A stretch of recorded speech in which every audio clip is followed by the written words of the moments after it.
Good evening and welcome to NTD News. I'm Stephania Cox. Here are today's top stories. Law enforcement dealt a heavy blow to criminal organizations around the world in an unprecedented global operation. An encrypted messaging platform developed by the FBI led to a series of raids and over 800 arrests.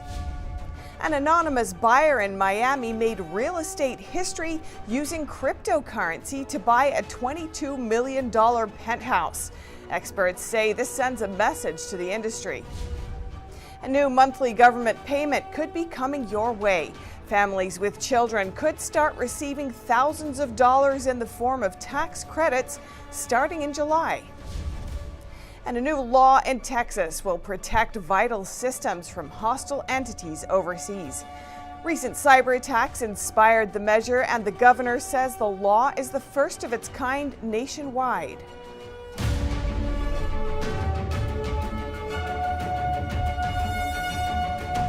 A closed encrypted communications platform developed by the FBI led to a series of raids and arrests around the globe. Law enforcement officials say the operation, called Trojan Shield, gave an unprecedented blow to organized criminals. Through Operation Trojan Shield, the FBI and our international law enforcement partners from across the globe were able to turn the tables on criminal organizations and gain access to their communications in order to disrupt their criminal activity. More than 800 suspects were arrested and more than 32 tons of different drugs were seized, along with 250 guns, 55 luxury vehicles, and over $48 million in cash and cryptocurrencies. Over 100 threats to life were also mitigated. Law enforcement officials disclosed on Tuesday that the operation involved the FBI, Europol, and police in multiple nations.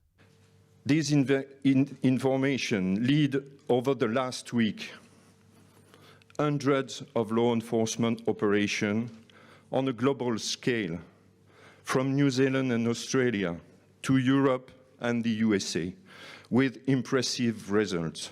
The idea of creating such an encryption platform originated from the FBI when they took down Canadian encrypted phone provider Phantom Secure, which provides such devices to facilitate criminal activities. The creation of our own encrypted platform, known commercially as Anom, was set up as a new competitor device to provide an option to Phantom Secure users, Sky Global, and other criminal organizations looking for new encrypted devices. Over the last 18 months, there were more than 12,000 encrypted phones secretly run by the FBI, which were used by over 300 criminal organizations operating in over 100 countries. That allowed the FBI to monitor their communications. More than 27 million messages were obtained and reviewed. On Tuesday, 17 foreign nationals, who are the most proliferate in marketing and selling such phones, were also charged by the FBI. FBI official Calvin Shivers said the success of Operation Trojan Shield is a result of tremendous innovation, dedication, and unprecedented international collaboration, and the results are staggering.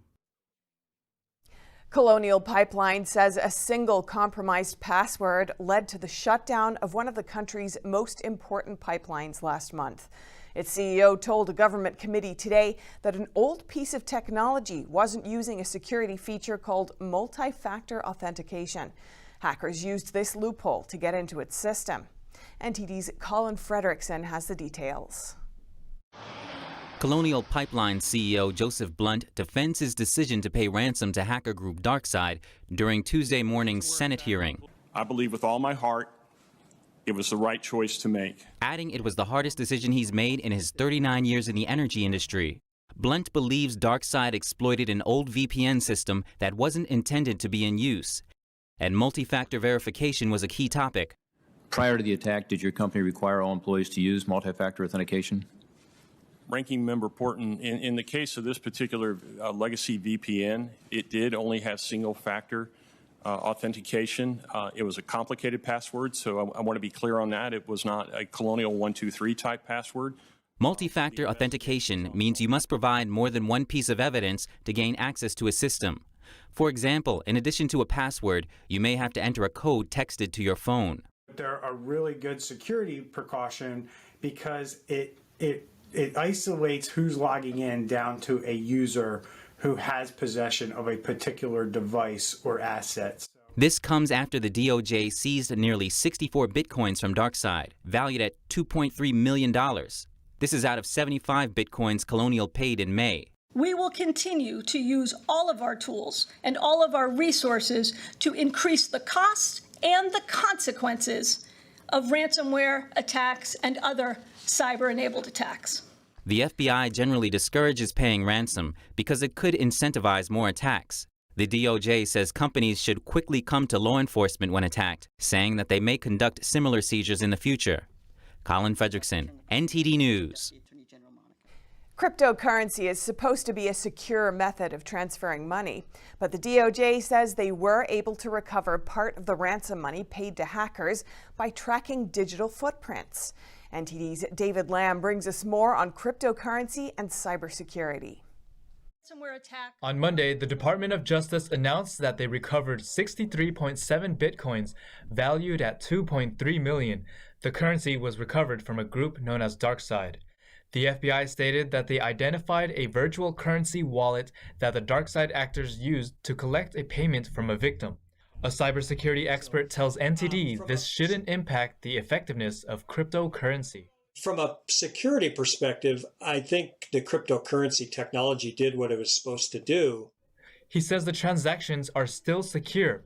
Users should be careful with their passwords or digital wallet information. So it's similar to if I have money in a bank account, I give somebody my account credentials to get access to my bank account. They can go in and take the money out of the bank account.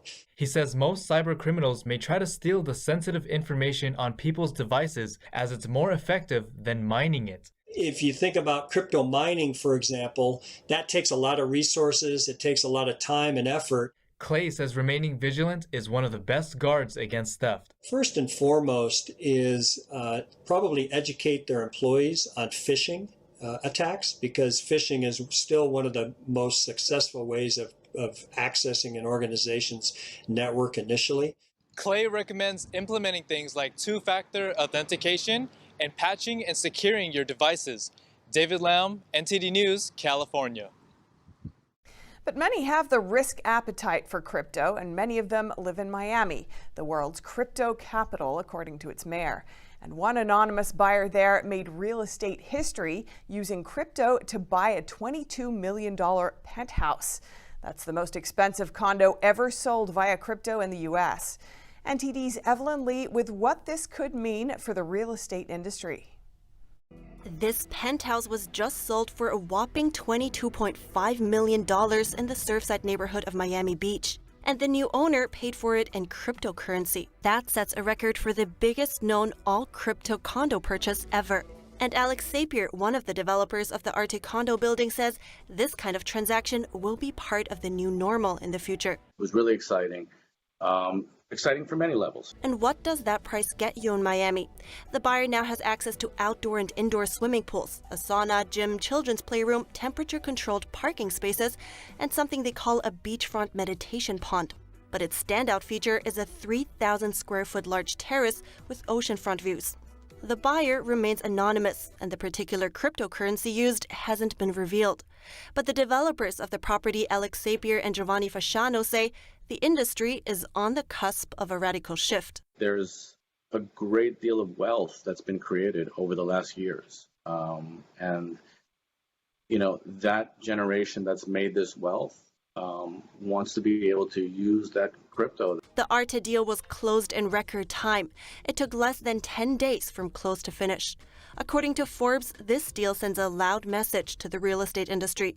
Crypto is here to stay. I think that that's going to be a little bit more complicated, you know, as far as paying rent and all that. But I think in residential real estate, I think it's going to be a big part of the future. And his co-developer agrees. Giovanni Fasciano told Forbes that new wealth holders always turn to real estate as a way to preserve their wealth. Crypto buyers have been closing real estate deals as far back as 2014 to move their wealth to more stable asset classes. And now startups like Propi are offering crypto courses for real estate agents. Evelyn Lee, NTD News. A new monthly government payment could be coming your way. If you have children, you could start receiving that money as early as July. It's part of Biden's $1.9 trillion American Rescue Plan. NTD's Lin Lin has the details. The IRS on Monday started sending letters to 36 million families who could be eligible for advanced payment under a relatively new child tax credit. The IRS says most families won't need to take extra steps. If you're eligible, they will make direct deposits or send checks based on the information they have for you. So how much could you get? Each eligible family could receive up to $300 per child per month from mid-July to mid-December. The amount you'd get varies depending on your income and each child's age. Those who qualify earn less than $75,000 a year for individuals, $112,500 for the head of a household, and $150,000 for joint filers. Parents could receive up to $1,600 more per child per year than under the previous tax credit. The Tax Policy Center estimates more than 90% of families with children will get an average benefit of nearly $4,400. Lin Lin, NTD News. Today, Vice President Harris met with Mexico's president, signing an agreement of understanding. The two countries will work together to help Central America with agriculture and labor shortages. And the U.S. is committing to investing hundreds of millions to help Mexico's economy and labor market. NTD's Melina Weiskup has more on that agreement. Vice President Harris and Mexico's president agreed to work together to stem the root causes of migration. The two countries signed a memorandum of understanding stating they will co-create and co-manage a partnership program to help El Salvador, Honduras, and Guatemala develop agriculture and create jobs. Harris also committed to investing around $380 million in Mexico's economy. And we are going to talk about the migratory issues, but addressing its roots. That is the fundamental thing. As for discussing how to tackle the unprecedented rise in migration at the southern border, the White House says they agreed to increase cooperation to secure the border, but Mexico says detailed talks about this was not on the agenda. The focus today is how to address the root causes of migration. We are not going to talk about operations or other things. It is not planned that way. The two nations did agree to work together to stop human trafficking and smuggling. Right now, Mexico is trying to solve more than 82,000 missing person cases. To help, the U.S. will give forensic training to Mexican law enforcement, along with other capacity-building efforts. In the past, Mexico's president blamed Biden's policies for the irregular surge, saying they created expectations that encouraged migrants to come. In an interview with NBC's Lester Holt, Harris confirmed the U.S. won't expect anything in return, not even immigration enforcement, for the U.S. investments in Mexico or the Northern Triangle. Melina Weiskup, NTD News. After the meeting today, Harris described the conversations as direct. And Secretary of Homeland Security Alejandro Mayorkas will visit Mexico next week. And Democratic Senator Joe Manchin is in the spotlight for a recent op-ed he published in his home state of West Virginia. The senator said that he will not be voting in line with his party on key certain issues. NTD's Steve Lance brings us more from Washington, D.C. Democratic Senator Joe Manchin is causing a stir inside of his own party for not towing the party line when it comes to voting to end the filibuster or supporting legislation backed by the socialist wing of the Democratic Party. In recent days, President Biden has also indicated his frustration with the West Virginia senator. I hear all the folks on TV saying, why doesn't Biden get this done? Well, because Biden only has a majority of effectively 4 votes in the House and a tie in the Senate, with 2 members of the Senate who vote more with my Republican friends. Biden's frustration just a few days ago has now seemingly turned into a reality, with Senator Manchin penning an op-ed in a local West Virginia newspaper, the Charleston Gazette-Mail, where he says he will not be voting for the People Act. This no vote all but kills some Democrats' hopes of passing sweeping election reform, which some Republicans say would create an even more chaotic situation than what occurred in 2020. Part of the bill would expand mail-in voting and expand voter registration on the same day, which some say make our elections even more susceptible to fraud. We caught up with some folks in the nation's capital to find out what they think about expanding mail-in voting. You know, you've got to have requirements. Mail-in voting, there's a lot of fraud that can happen. I mean, I think it was good during the pandemic, but as a general practice, I don't think they should do it. I wanted to go to the poll station to vote, not mailing. I don't want a mail voting. You don't want it? Yeah, I want to go to the mall and vote. Manchin, who is considered a moderate Democrat, has the Biden administration looking for answers. Clearly, Senator Manchin has stated his point of view in his opinion piece over the weekend, which many of you, it sounds like, have read, as did we. But the president's view is that we need to move forward not just with the John Lewis Voting Rights Act, but also with legislation like the For the People Act. Manchin did meet with a group of African-American leaders today, including Al Sharpton, to discuss his stance and also listen to their views. Very, very good meeting, very productive and very informative. And I'm very honored that we all got the chance to speak, to listen to each other, and that's really what it was about, to learn and listen. After meeting with leaders in the African-American community today, Senator Manchin said that he doesn't think that anyone has changed positions just yet. Steve Lance, NTD News, Washington, D.C. President Biden has ended negotiations on the infrastructure bill with key Republican Senator Shelley Moore Capito. Press Secretary Jen Psaki said Capito's offer didn't meet the essential needs of the country.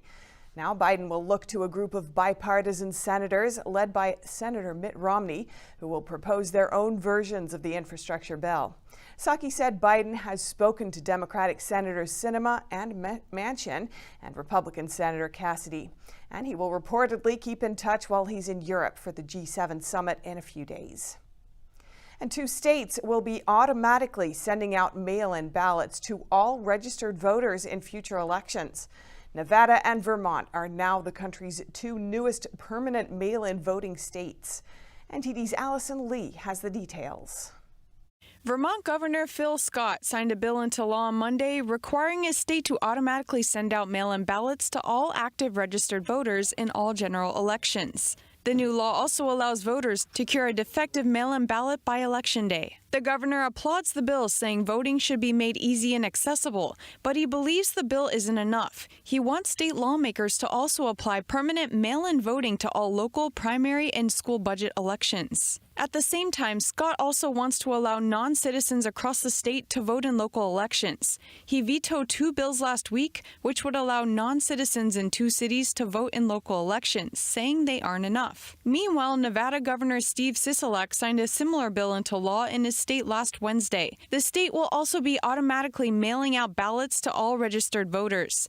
Ballots postmarked on or before Election Day can still be accepted 4 days following Election Day. And this new law does more than the one in Vermont. It covers all elections, not just general elections. Nevada voters can cure their signatures until the 6th day following an election. First-time voters can also vote by mail, and the new law allows for same-day registration. The governor says he's proud that Nevada continues to push forward with proven strategies that make voting more accessible and secure.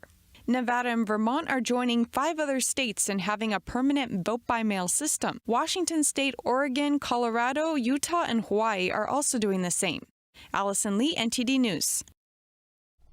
Being killed for your organs sounds like a plot to a horror movie, the worst of its kind. But investigations into China's transplant industry have found this to be a reality. Texas, the latest state to condemn the communist regime's bloody business, is calling on Congress to act.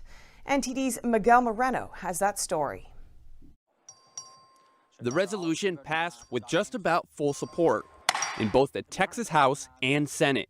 Governor Greg Abbott signed it on Monday, officially condemning China's grisly practice of forcibly harvesting people's organs for transplants. About 2 years ago, an independent London-based tribunal found that this has gone on for years on a significant scale. Republican Representative Matt Shaheen, a resolution sponsor, said in a previous interview that transplant tourists need to be reminded they may get a stolen organ. We also asked the medical community to make sure that they're aware, that others are aware, that if people do travel to China for organ transplant, that there is a chance that the organ they're receiving is through these means. And whose organs are being stolen? The China Tribunal says they're mainly from practitioners of Falun Gong, a spiritual practice persecuted by the Chinese Communist Party. As part of the resolution, Texas has also asked Congress to ban partnerships between U.S. medical companies and Chinese companies linked to forced organ harvesting.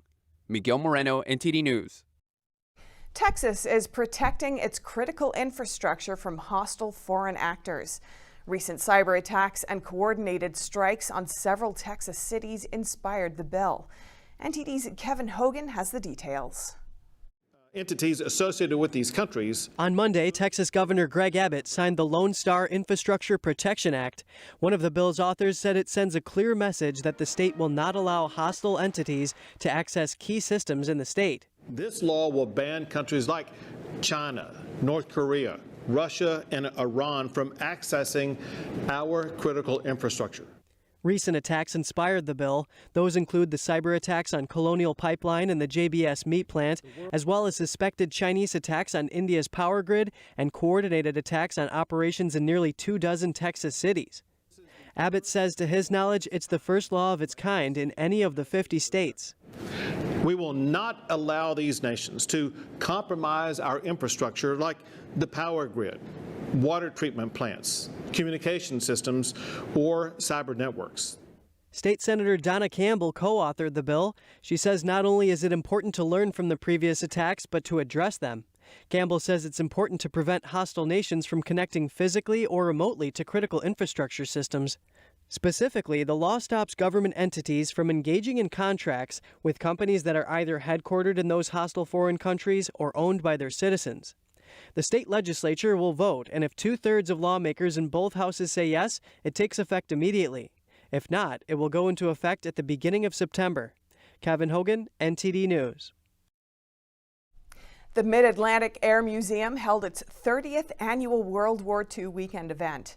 Visitors could take a flight inside a restored aircraft or stay on land and watch reenactments of the battles. NTD's Jason Perry tells us more about the event. With over 1,500 reenactors, 200 military vehicles, and 80 vintage aircraft from World War II, military enthusiasts are sure to get their fix. Around 30,000 people attended the weekend event commemorating the battles. Two attendees expressed how special it was to meet and learn from World War II vets. The youngest is like 95. They're not going to be here very longer. Our generation has a very limited time to meet them. The next generation will never be able to meet them or talk with them in person. You'll see the grandfather or great-grandfather who is a World War II type. You'll see him walking with his son, and the young son is with them, so there's the family of 3 or 4 walking around. That kind of brings tears to my eyes. Many of the veterans we spoke to showed humility. They said the troops who didn't make it home are the real heroes, and they are the ones who should be thanked. They even offered some words of wisdom to the next generation. To be respectful for your country and be a good guy and not cause any trouble anywhere. You know what I mean? Trouble starts and you finish it, but that's it. Yeah. If you hate a person, don't be afraid to tell them what you think of them. Just let them know how you think and what you said. I'll tell you one thing. Look in a mirror when you're telling that person. So who do you think you're telling? Yourself. I tell them to stay strong, keep smiling, and try to see the sunny side of life. World War II weekend is held in Reading, Pennsylvania, every year on the first weekend of June. Lots of classic military vehicles to see, but also the veterans who operated them. Jason Perry, NTD News. The world's oldest living Air Force general is over a century old, with plenty of stories to tell, particularly about World War II. Here's NTD's Eileen Ang with more. Harry E. Goldsworthy turned 107 years old in April. He is known to be the world's oldest living Air Force general. He served a total of 35 years, 33 in the Air Force and 2 in the Army Infantry Reserve, primarily as a pilot.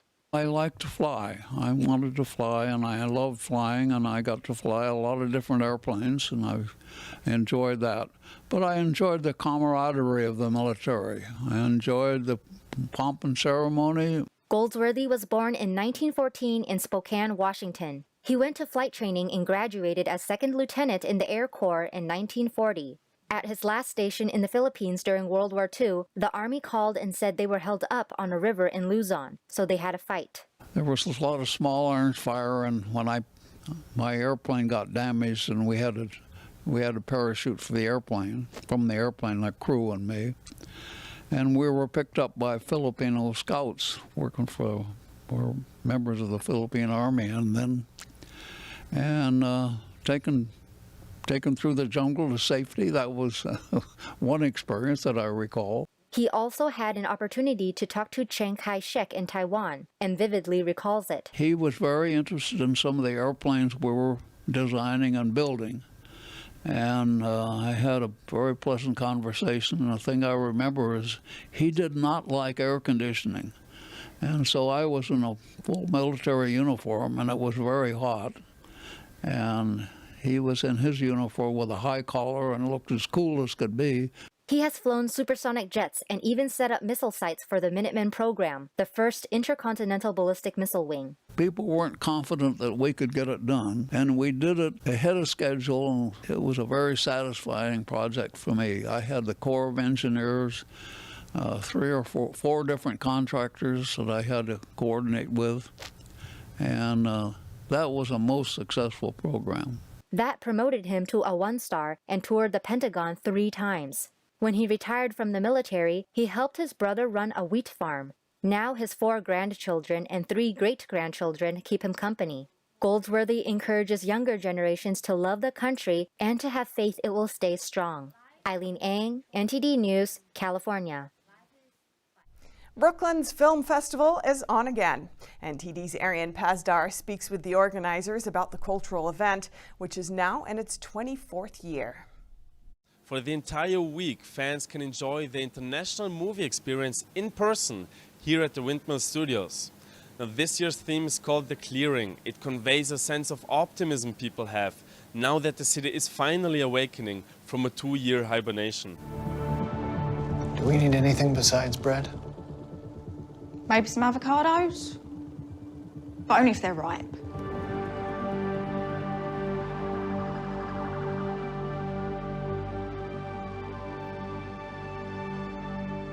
The festival's director, who is originally from Italy, says there weren't many foreign movies in New York even 20 years ago when the festival first started. He speaks about the event's strong suits. Without knowing, we were creating the first international competitive film festival in New York. American Desert was the main film on opening night. The movie is about a struggling army veteran returning to the US from Afghanistan in 2010. Many of the homeless people in the United States are former veterans. Many of the people who are addicted to drugs are former veterans, and I thought it was a very interesting subject to touch in a fictional kind of way. The lead actor says he prepared for the role by working with real veterans. I am just incredibly grateful to them that they were willing to sort of open themselves up, as that's not comfortable for anyone, and share some experiences with me. So a big thank you to them, and if you're listening out there, thank you very much from the bottom of my heart. American Desert can be seen on the festival's homepage. The festival will show a range of movies in person and online every day until Sunday, June 13th. Arian Pastar, NTD News, New York. Coming up, Apple is set to release a new service that increases privacy for its users. But while people in the US will be able to enjoy the new feature, those in China will not. And Chinese authorities are pausing vaccinations at the epicenter of the latest virus spike. Officials say they want to prevent infections at overcrowded sites, but they are continuing with mass testing. That and more on NTD News.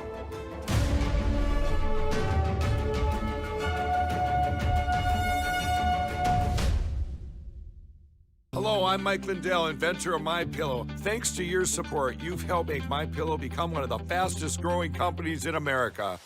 Over the last 12 years, you've helped MyPillow create thousands of jobs right here in the USA.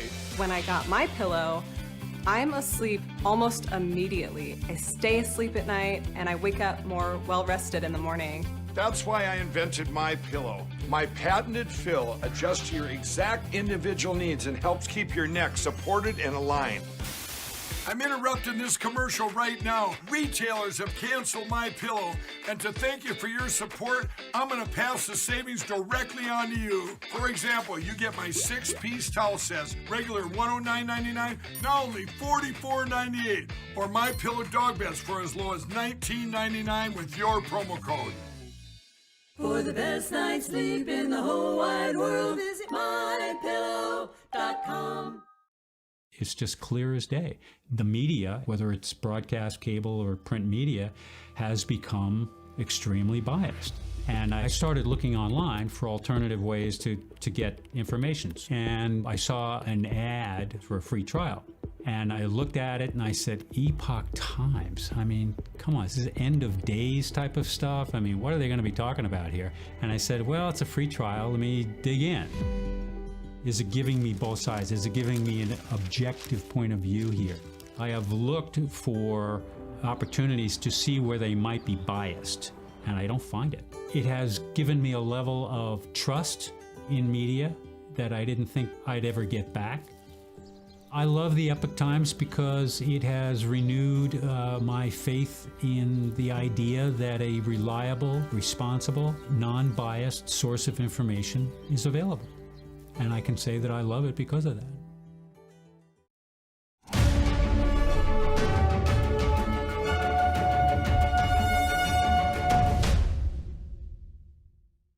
Apple will be increasing privacy for iPhone users. This new privacy feature is designed to make it harder for third parties to track users' online activities. But users living under the Chinese communist regime won't get that new feature. The move is Apple's latest compromise to maintain its services in China. NTD's Don Ma has more. Is Apple meeting halfway with Beijing's mass surveillance authorities?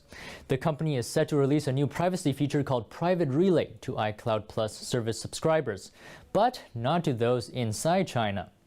The new feature functions similar to that of VPNs. It will be able to conceal a user's online ID, making it harder for third parties to know what the user is doing online. Within a Chinese context, this could mean that users would be able to say anything on the web, including defamatory remarks towards the communist regime, and authorities won't be able to track them down. VPNs also allow users to see restricted online content from other countries. It's unclear if Apple's new feature will be able to do this, but if it can, that means people in China will be able to easily access censored websites like Google, Facebook, and Twitter. Apple says it will not offer the feature in China due to local laws. The company could see a hit in its market there if they offer the feature against Chinese law. Reuters reports that the Chinese market makes up around 15% of Apple's earnings. Apple is no stranger to threats of boycotts from China. Last year, while the U.S. was considering banning Chinese messaging app WeChat, the Chinese Foreign Ministry warned that if China bans WeChat, Chinese people will stop using iPhones and Apple products. Apple is also no stranger to catering to Chinese regulators. The company has been blocking features on its phones for Beijing almost since the very first iPhone. Back in 2008, Apple removed its iTunes Music Store in China. In 2015, its News app was blocked. In 2016, it removed its iTunes Movie Store and Bookstore. Apple has also pulled hundreds of VPN apps from the Chinese App Store. In 2018, more than 80% of the company's total app takedowns on the App Store was in China. Don Ma, NTD News. A short incubation period, rapid transmission, and a high viral load. Those are the characteristics of a stronger variant of the CCP virus, and it's hitting southern Chinese cities. A virus outbreak in southern China's Guangdong province is getting worse. Authorities have labeled cities like Guangzhou and others in the region as posing a high risk of infection.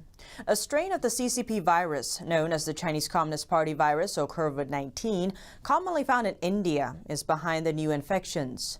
But expert analysis says this outbreak is different from previous surges. That's according to a report from Chinese media group Caixin. The report quoted the deputy director of Guangzhou's CDC, who explained that this round of the outbreak has shown a short incubation period, rapid transmission, and a high viral load. A top expert from the city's infectious disease center also disclosed another feature of the variant. He pointed out findings from an epidemiological survey showing the infection is able to spread farther through the air than the 3-foot distance scientists previously supported. He noted that the virus variant's transmissibility worries him most of all. Research suggests it can transmit for 5 generations or 5 different patients without weakening. He called it much worse than the 2020 version. According to Caixin, information on the Guangzhou outbreak's patient 0 is still missing, 2 weeks after the start of the surge. Officials there closed down all local farmers markets located in the city's mid and high-risk areas. That's on top of the quarantined and controlled zones. What's more, from Monday on, people there will be required to scan their government-issued health QR codes when entering restaurants and healthcare facilities. The codes are part of China's contact tracing system. They indicate whether users have come in contact with a confirmed virus patient. Guangzhou's neighboring city is also taking precautions. Huizhou city authorities recently announced that anyone leaving the area must present a negative test result taken within the last 72 hours. All non-essential gatherings are suspended too. The mandate added that if residents host visitors from high-risk cities, they must report the information upon their guests' arrival. China's Guangzhou city is suspending vaccinations for fear of overcrowding sites. But at the same time, authorities there are administering the world's largest citywide virus testing. Meanwhile, questions are rising over Chinese vaccines' efficacy.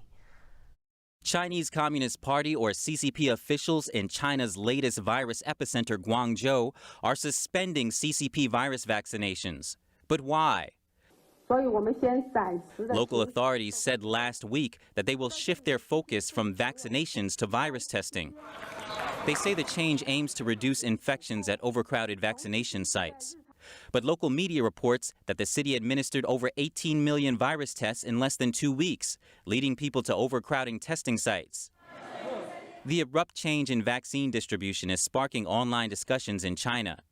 Netizens on Chinese social media Weibo are asking local authorities for a more convincing reason. One says stopping vaccinations in order to conduct virus tests sounds like an inadequate explanation. Experts say there will be herd immunity when 70% to 90% of the population is vaccinated, meaning the disease is unlikely to spread. And that already seems to be a big checkmark for Guangzhou. According to the city's official data, over 70% of people aged 18 to 59 are already vaccinated. And in the city's worst-hit district, that figure is more than 80%. That's why concerns are rising over Chinese vaccines' effectiveness. A netizen writes on Weibo, "I think it's because the current vaccine has no effect on the virus variants. If the vaccine is effective, vaccination should be accelerated in this case." Back in May, local media reported that 5 Chinese medical experts sent to Vietnam all got infected with the Indian variant. A former Chinese medical worker told Radio Free Asia all of them had been vaccinated in China before going to Vietnam. And in March, the Prime Minister and the President of Pakistan both tested positive for the CCP virus, despite having received Chinese vaccines. About 90% of vaccine doses administered in Chile since February were from China's Sinovac, but virus cases and deaths there rose. Chile is the first country in the world where virus cases didn't drop after vaccinations. Instead, it went the opposite. Coming up, shocking footage shows the French president getting slapped in the face during a meet and greet in southern France. The attacker could be heard yelling, "Down with Macron." And scientists in Australia confirm the discovery of a new dinosaur species. It's the country's biggest unearthed so far. Find out more in just a moment here on NTD News.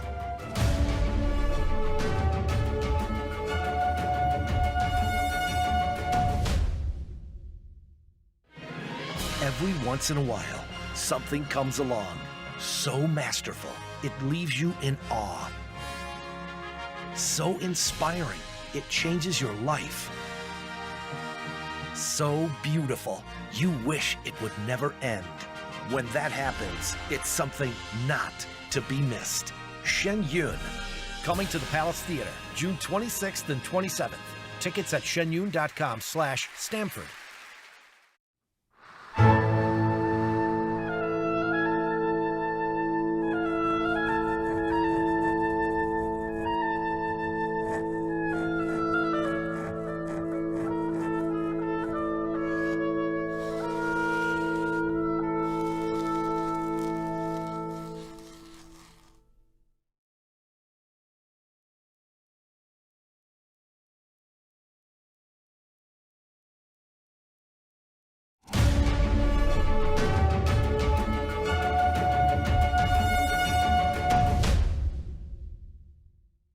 A man slapped French President Emmanuel Macron today while the president was greeting a crowd. NTD's French correspondent David Vives has more.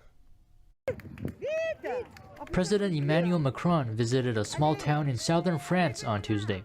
At the meet and greet, a man suddenly slapped him in the face. The moment was captured on video that is circulating in France. Macron was visiting restaurant owners to address returning to a normal life after the pandemic, when a man from among the crowd slapped the president on the left side. In the video, we can hear people who oppose Macron saying Montjoie and Saint-Denis. Those are war cries during the monarchies of the Middle Ages. So, some speculate the man who slapped the president was from a monarchy movement, though no further details have been given on the motive of the attack. The military arrested the slapper and another person. French public opinion about the incident is divided, with some supporting the president and others defending the slapper. A UK Metropolitan Police officer arrested over the murder of Sarah Everard pleads guilty today to kidnapping and rape of the 33-year-old woman. NTD's Neil Woodrow brings us this report from the Old Bailey. An officer has told the court here that he accepts responsibility for killing Sarah Everard. Metropolitan Police Officer PC Wayne Cousins pleading guilty to the kidnap and rape of Everard, who went missing in March this year.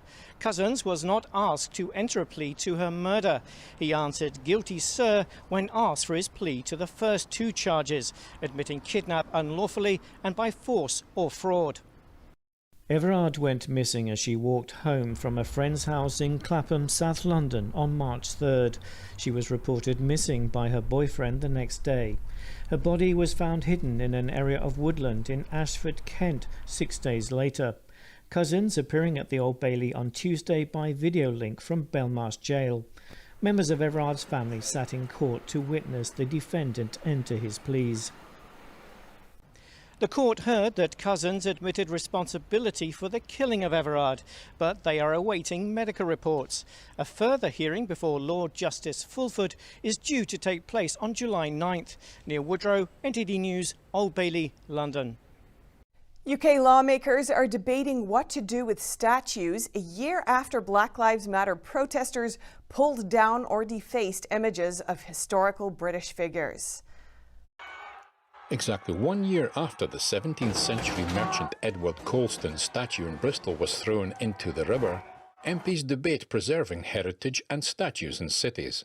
Labour's Rupa Huq talks about the complex characters of history.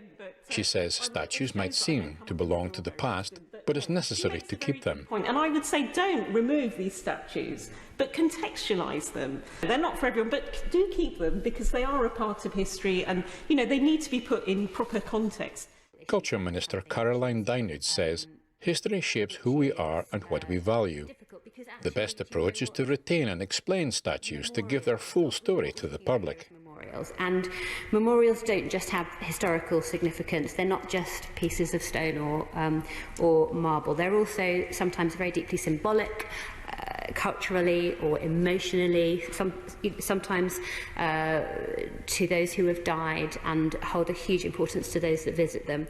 Last summer, during the Black Lives Matter protests in the UK, some statues were pulled down, removed or vandalised.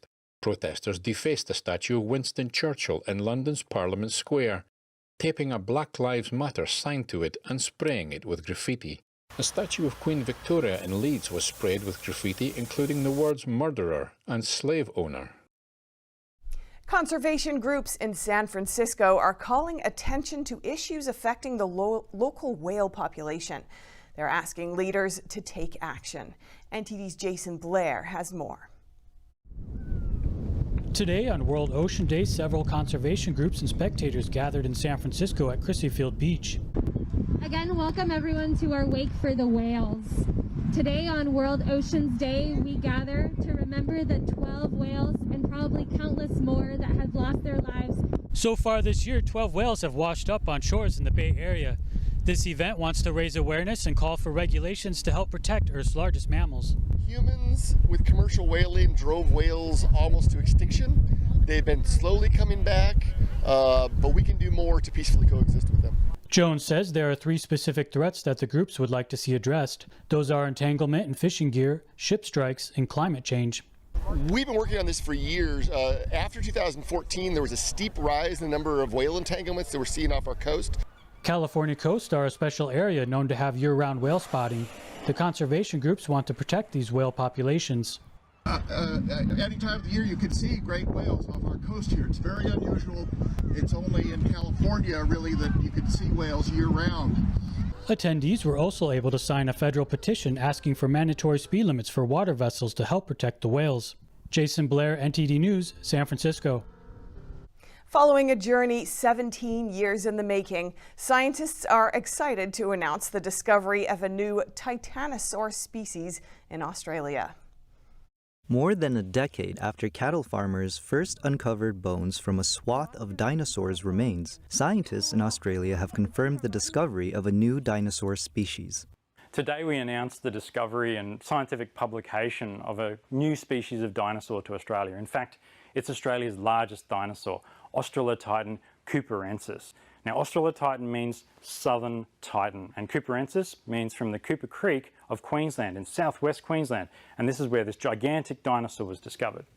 Paleontologists estimate the dinosaur reached a height of 16 to 21 feet at the hip and 82 to 98 feet in length, making it as long as a basketball court and as tall as a 2-story building. This makes the Australotitan one of the largest dinosaurs ever discovered, joining an elite group of titanosaurs previously discovered only in South America. Our study looked at dinosaurs from not just Australia, but across the world. We compared Australotitan's bones to all of these gigantic sauropods, and it's in the top 10 to 15 largest in the world. So it's our first hat in the ring for the world's largest animals. The confirmation of the new species marks the end of a 17-year journey to unearth and compare the bones to other finds, as dinosaur bones are often large and delicate, making scientific study difficult. Hocknell notes that discoveries like this are just the tip of the iceberg, and said even larger dinosaur specimens were waiting to be discovered, as plant-eating sauropods like the Australotitan were generally preyed on by large theropods. He says that they found the remains of a few small theropods, but nothing yet like a predator that could have bothered the Australotitan. People have been in awe of the northern lights for centuries. Now scientists know what causes them. Physicists from the University of Iowa have proven the lights are produced by powerful electromagnetic waves. They're responsible for accelerating electrons toward Earth during geomagnetic storms. The theory was first put forward by a Russian scientist in 1946. Now, with the theory proven, scientists can recreate aurora borealis using a large plasma device at a UCLA lab.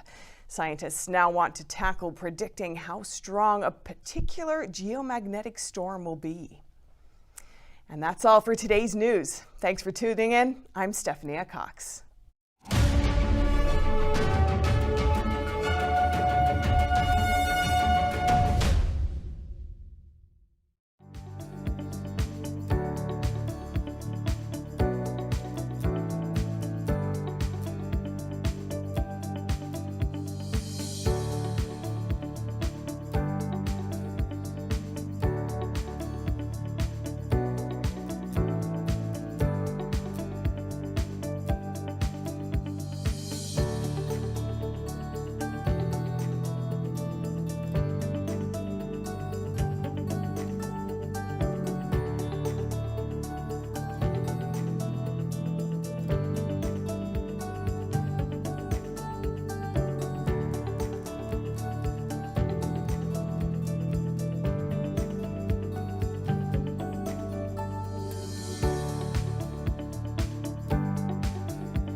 We have a new channel. Subscribe to us on YouTube at NTD News. Get the highlights of our news broadcast and the most important headlines that we curate especially for you. Don't let YouTube decide what information you get. That's your choice. YouTube is deleting our videos and cuts you off from a source of honest reporting. Make sure you don't lose access to NTD's news content, and take a quick moment to subscribe to our newsletter so no matter what happens here, you'll keep your access to a trustworthy news source.